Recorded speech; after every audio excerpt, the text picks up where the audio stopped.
All right, so here's the thing, right? We're talking about a different delivery system. If you know me a little bit now, you know that I have a lot of respect for the robust nature of like the pharmaceutical grade product, how they get there, how they're studied, the efficacy, all of that. But of course, I have a strong desire to incorporate more, say, Eastern naturopathic type herbal remedies into my daily routine as well. So, you know, I love this patch idea, this topical patch idea. It was the late 70s that they first came out with the scopolamine patch. That was a patch for motion sickness. Right. And you've used it, and it works. It worked. It's great. And then there was the big blockbuster. I think it was in the 90s. It was nicotine patch. And since then, pharmaceutical companies have pumped out patches. They've got them for nitroglycerin and clonidine for blood pressure. They have methylphenidate, actually, the stimulant for ADHD. They've got they have hormone therapy. They have contraception. They have, oh geez, there's a bunch. But yeah, I mean, so clearly the patches work. Most patches work as topically applied and then through passive diffusion. So they'll just go from an area of higher concentration to an area of lower concentration, and we'll do this over time. So when you first put the patch on, it's the most concentrated, so you can expect the most ingredients to be released, and then that does obviously start to taper off over time. So one thing to think about is, you know, it will wear down, it will wear off. It's not going to be this high amount steady the whole time. That's sort of the nature of it. There are some things that dictate the success and the ingredients that should be used in a patch.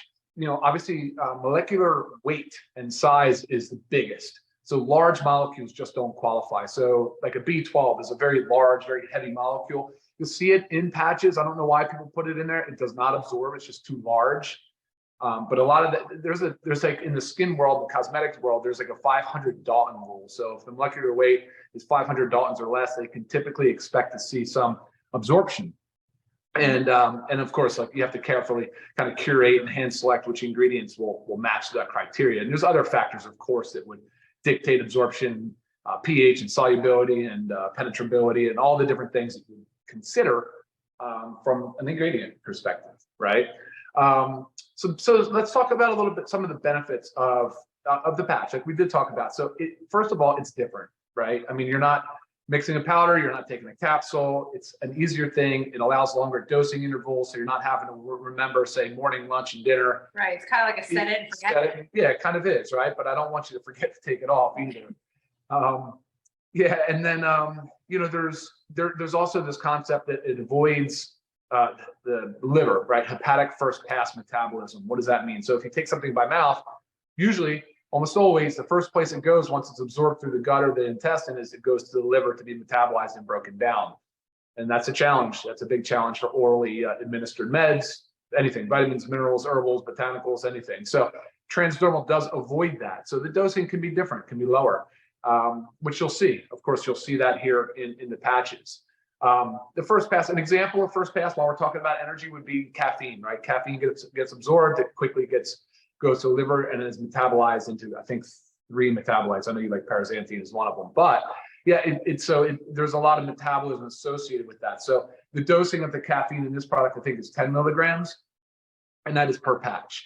But again, avoiding that first pass effect, you can get away with that and experiment with that. So yeah, and look, I mean, that's the nature of passive diffusion utilizing topical patches. So very cool. Yeah. Yeah, actually a few things that I didn't know about the patch. Yeah. And then, I mean, obviously the ingredients, there's so many, there's a lot of ingredients in each one, but they all have a very similar benefit. Mm-hmm. One thing about the energy and focus you'll find that's very common is they're not just something that provides the energy and focus, they're also all rich in antioxidants. Yeah. So you get these other health benefits as well, which I find is really cool. And it's a lot about enhancing performance, cognition. But yeah, it's just combination of all these together, and a lot of these too have benefits for the brain health. Oh, of course. But you think about like the focus and cognition, and a lot of times when we have like say Alzheimer's or something, that a lot of that goes. So a lot of these ingredients are helpful for that. Let's go back to caffeine as an example, right? It increases mental acuity, right? It increases physical performance, and you're right. There has been a lot of studies now starting to show that caffeine can be beneficial in in early or preventing stages of neurovascular disorders like Alzheimer's and Parkinson's. Sure. You know, of course, caffeine has its drawbacks and there's downsides to everything. That's why I want you guys to be well informed and understand it. You know, caffeine isn't necessarily, so in high amounts on every day and throughout the day is never, that's not a good thing really for anything. So especially caffeine. Yeah. Right. I mean, other things in there, like I just want to point out, like the black maca. Mhm. I mean, that's a neurotropic, substance. Yep. Again, increases brain performance, improves mood and memory. So like you're going to see a lot of, if you really went and researched every ingredient, there's a lot of, similarities Sure, between, of course. between them. Yeah. Where's another one? Oh, quercetin. We opened that. We've Quercetin. actually got a lot of requests to get that into a Yep. supplement. So I Yep. mean, I'm happy that it's here. I am too. We don't just have single supplements. We like to make these powerful combinations of supplements. So there we got your quercetin. Yeah, and so quercetin, guys, now is starting to show that it's probably a better precursor than NMN or NR for NAD levels. If you guys are familiar with NAD, if you follow anything, it's kind of the premier anti-aging molecule because of its effect on the mitochondria and energy production. Quercetin is like now shown to be really kind of the root cause, like how to plug the hole, like how to really fix the issue, right? So I don't think this will be the end of quercetin in our products, though. Yeah, no, definitely not at all. Yeah. And I do want to point out, how is it worded? Liquid orange fragrance oil. Oh yeah. That is from the essential oil. I've already had a few questions emailed to me. Is like fragrance. We all think of like red flags when we hear the word fragrance. It's from the essential oils. Yep. And I mean, there is no. It's light. It's there, very I mean, light. I'm smelling. I do. It's very light. Yeah. And look, it's there because it's supposed to be like energizing that type of oil, whereas the lavender and the sleep one, right? The lavender and sleep should be calming and soothing. Yeah, but these are all just the essential oil, no added fragrance. No. And you'll also notice that with the ingredients, there isn't anything else added. That's it. Like it's all the powerful ingredients. And what about? Just go over to sleep. Yeah, let's go to sleep. But why don't we see if there's any questions real quick? If you could pull that up, if there's anything that would relate to our discussion. So I was looking at the Dalton size here as a couple of things too. So if you guys are curious about that, I'll let you know what those Daltons are. I'm not going to go through each one right now, but they're all very, very small molecules. Patches are made here in the United States in a CGMP facility, and they all have, each ingredient has a certificate of analysis and they're tested, which is very good. Okay, so far, So a patch, the question is, how long should a patch be worn for? Yeah, up to 8 hours. I mean, there's really no benefit to wear it beyond that. I guess with someone's asking about the combination of like taking the coffee or the energy patch. I mean, I did both this morning. I guess it just depends on your schedule. I mean, I was up early. I had my pre-workout, our new E3, it's coming. Yep. And then I put on my patch after I got home from the gym, showered, and ready to work. So like, I didn't want to use it for the gym necessarily. I wanted to use it for like the mental focus while working. Exactly. It's really not stimulating when you like feel like that. It's completely different. I would just say try it. Yeah, of course. Exactly. And each person will respond differently. This next question is, can you shower? Yes. Can you exercise? Yes. You can perspire. This should be fine.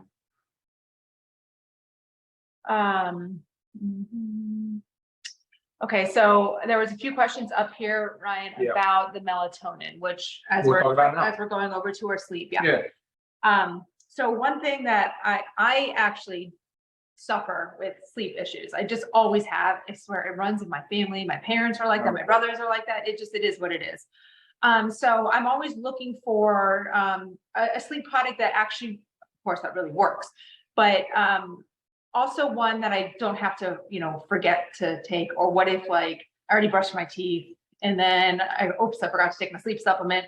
That's why I like the cool thing about the patch. And I also like how it goes through that 8 hours. So like I don't have that wake up after a couple hours of already falling, just falling asleep. Super beneficial, really, really beneficial. Lots of ingredients in this one as well. All of them really helpful with mood, sleep, relaxation. There's a 5-HTP in there about, helping to raise the serotonin levels in the brain. Same with tryptophan. Right. There's just so many things. You have your amino acids, your L-theanine, your L-tryptophan, your oils, your chamomile, your lavender. Right. One and a lot of these too, there's skull cap in there. This is the American one. Another antioxidant used with, to have sedative properties. So a lot of these all have similarities that put together in conjunction really help us sleep. The main question going on here is melatonin. Sure. So I'm going to address it a little bit, and then of course I want you to, to touch on it. So melatonin's a hormone, and it's also a very powerful antioxidant. Like there's so many health benefits. More and more research is coming out with like how it can help to fight cancer, how it offers neuroprotection, and something that happens as we age is we start to produce less and less melatonin. Also, things that affect melatonin are medications, which we talk about on our drug-induced nutrient depletion. Yeah. So it's tough because as our body is making less and certain other factors are depleting our bodies from melatonin, then we supplement it. But then you also know that, I think a lot of us have heard, that you shouldn't supplement with melatonin because it stops your body from producing its own melatonin. Okay, there is truth to that. That's really overdoing it, chronic melatonin use. It is really made to help reset, your circadian rhythm. So a lot of times with, jet lag or whatnot, but I know I also kind of struggle with my melatonin production because I get up really early. So I'm not getting that natural light to help my cycle. I'm getting up and it's dark, and it's dark for a few hours while I'm first up. And sometimes I don't necessarily feel like alive until like I get that sunlight. There's a lot of truth to that, how our body, and plus our, what do we do at nighttime, right? We stare at a screen. Yeah. Okay, that again affects our melatonin production. So we are just really depleting our bodies from it. And it is such an important hormone and antioxidant that our bodies need. And I hate the bad rap of it, that people think we should never take melatonin. It's just, the chronic uses of it and high doses. So sometimes if you think you can't handle melatonin, a lower dose you might be able to. I'm going to tell you this. My mom has always told me that she can't handle melatonin. And I just slightly, maybe I didn't believe it. So I had her when we were testing one of our sleep supplements. I didn't tell her what was in it. I just had her try it. And she was like, oh, wow, I slept great. I'm like, well, there's melatonin in there. So just give it a try. Everybody's different. Every dose is different. Every product is different. So just don't naysay the melatonin. It's very beneficial for us. It really is. And what's your take on it? Yeah, no, good points there, Lisa. And the way a lot of these, sedatives or sleep aids work is a lot of them work through the GABA receptor. And there's a receptor that's inhibitory and it starts to, like you said, have that sleep, sets you up for your sleep cycle. You'll see that with even valerian root too, and some of the others that you mentioned. We have GABA in here, of course, and but yeah, I mean, so that's a good point. I do think that's true. I think a lot of the things that you said there, Lisa, are actually valid. And with regards to valerian root, though, I went with a higher dose on this because I was really trying to help people. And looking at the studies, I had to handpick the ingredients and the dosages to ensure that and I like to always reference back scientific literature to see and to validate it. But it really, for me, was about sleep latency. I want to help people get to sleep, and valerian root shows a lot of promise there as well. And when you watch our sleep studies, you'll see we do talk about sleep latency. We talk about the cycles of sleep and what the goals should be, and the best habits to get involved in, and all of that. So, but again, that valerian and the tryptophan and the GABA and the 5-HTP and the melatonin and the skull cap. What else do we have? Did I miss anything? I'm sure. Oh, the inositol as well. Yep, the inositol, which has been shown to be very beneficial. So all of them just, considered, really beneficial in playing a role in some aspect of our sleep cycle. Right. Yeah. So, I mean, really just give it a try. And if it's something that you don't want to have like on a nightly use, I mean, it's always great to have on the times where you kind of know when you're going to have trouble sleeping, or at least I kind of know. Like if I have like a lot on my mind, super anxious, or I just feel a little bit wired. Sure. I get a lot of the wired, but tired. Of course. So it definitely will help with that. I mean, it's great stuff. But again, I mean, with this energy and focus one I feel really good. Good. Oh, awesome. Love it. All right, let's go quickly into a little bit of how to get the most out of it. Or do you want to take questions first? I saw some more. Yeah, go ahead. Bottom. Oh, good. There's a comment from John about the benefit of melatonin. There Yes. must have been a study showing that it slows down the growth of cancer tumors. Yeah, it's used in higher doses. It's used in a lot of cancer treatment. Okay, so a lot of comments related to melatonin. Again, each person will respond differently. I just, like Lisa said, suggest you try it and see. Yeah. Yeah, I love that. Oh. No, if you're really only sleeping 4 to 5 hours, I mean, our bodies need 7 to 9 hours for. You might be an outlier. There's a few of them out there. True. Outside of the bell curve there, True. where you only need 4 to 5, maybe 6 hours. That's unusual, but again, I would just suggest trying it. And look, you can take it off. Take it off when you get up. Yeah, I mean, you don't have to keep it on 8 hours. Right. Like, I mean, tell you the truth, I put this on a little later. I'll probably take it off a tad earlier than 8 hours because I don't want it to affect my I sleep. agree with Stuart where he says that, he suffers from sleep apnea, which I have to some extent, and some daytime tiredness and obviously sleep issues. I agree that the quick energy stuff, like 5-hour energy and those big, it's too much of a bolus dose of caffeine. I hate that. 200 milligrams of caffeine is a huge bolus dose. Hate the way it makes me feel. Yeah, no, I don't like it either. Actually, Emily, you asked about melatonin. Can it cause hot flashes? Actually, some of the botanicals in here have been shown to be beneficial with some of the menopausal vasomotor type symptoms. I can't comment specifically with the melatonin causing that, but some of the ingredients have been shown to be beneficial for it. This is just interesting about if you have a reaction to melatonin, the different transmission mechanism with that. Well, look, yes, of course. Until you try it, you won't know. So, yeah, the question here is, this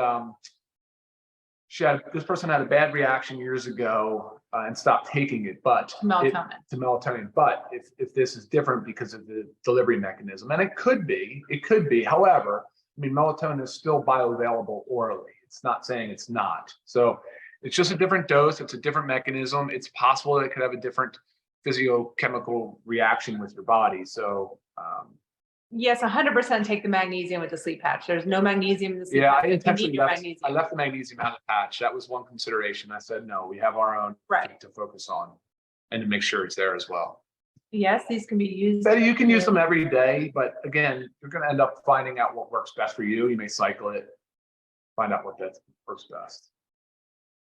Gotcha.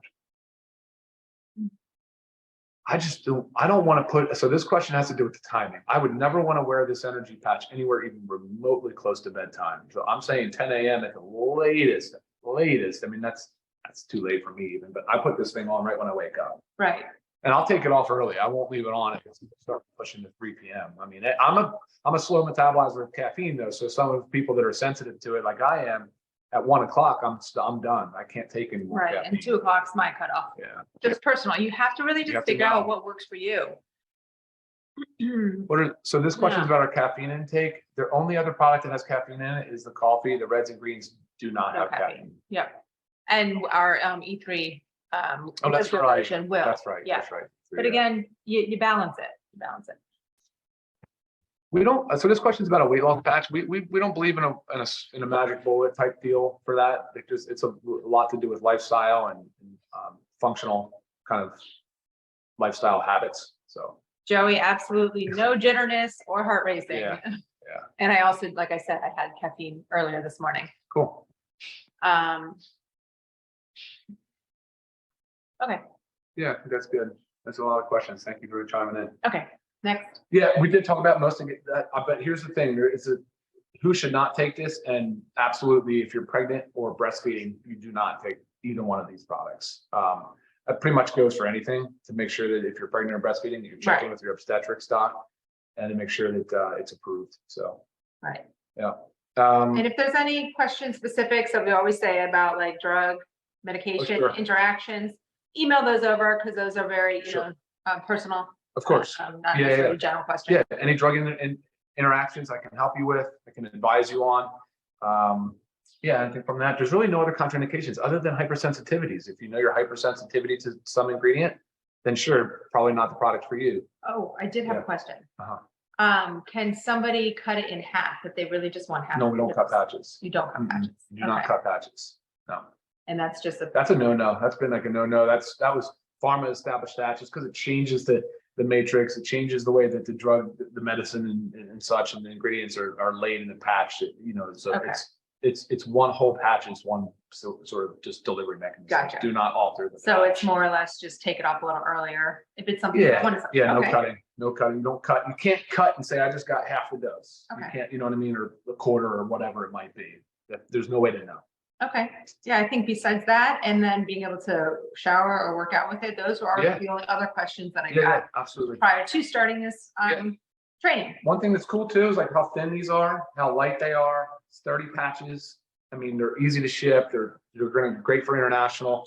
And Lisa, I don't know, do you want to comment on the pricing? I'm going to say pricing. So this is how they come in sheets, but there's 30 total in the pack. Right.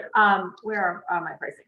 So we have it at $14.95 per pack for members and $24.95 per pack for retail. Okay. But we also, if you scroll all the way down to our packs, we have an AM PM pack. So if you want to get the whole thing, yes. So that's $24.95 for members to get both of these. I mean, it's such a great deal. And then $37.95 for retail if you are not a member. If you're not a member, guys, it pays to be a member. Yeah, sure does. Absolutely. Yeah, so great deal on these guys. Give it a shot. Experiment with. Maybe you want them use them every day. Maybe you don't want to use them every day. Either way. Yeah, and great the product wrist is a great spot to apply to anywhere that's hairless. Good clean skin. Make sure it's dry. The shoulder's another area. The ankle's another area. Those are probably your three main. Right. I was thinking spots. more like if you were going to work and you don't want it on your wrist, if you have a short sleeve, something, Right. Again, somewhere on your shoulder could work. Yeah. Yep, absolutely. Okay. All right, guys. Any other questions? As always, email me, Lisa@livegood.com. Thank you very much for tuning in with us. Yeah. Have a great Monday, everybody, and a super productive week. We'll see you next time. Bye-bye.